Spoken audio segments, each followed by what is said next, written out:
So sometimes when you're using your Omega swatch, MoonSwatch, the little hands, or this red hand, essentially we'll call them the chronograph hands, they could fall out of alignment, which means in the sort of default position where the stopwatch has been zeroed out, the hands won't be perfectly vertical. And I'm not talking about that little, fraction of a degree where this center one is off. I mean, it'll point at 1 or 2 as opposed to straight up at 12 o'clock.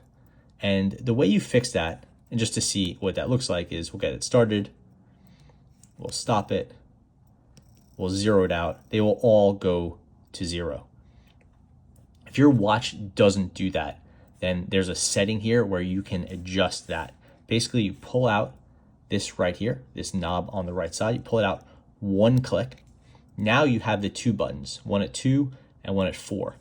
If you were to push them, these hands will move and increment around that little dial right there. And you could use this to get everything back to 0, either pressing once or again, or holding it to move more quickly. And now you want to just zero that out. The 2 o'clock hand will move this dial, which is essentially your 1/10 of a second.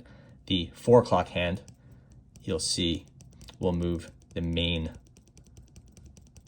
knob. Everything is zeroed out and you're good to go. And now you have your chronograph right where you need it to be. If you pull this out again, you'll see, again, so this is in the outmost position. If we push this, we can adjust that upper left dial. Hold it, we'll get it back in place.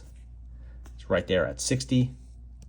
This one doesn't do anything, which is only 3 of those red hands. Pop this back, pop it back, it's locked in place. And now the watch is functioning normal and all 3 of those chronograph hands have been zeroed out. So that's it. Now you can go ahead and use your stopwatch or just keep the watch looking nice and clean. Thanks for watching.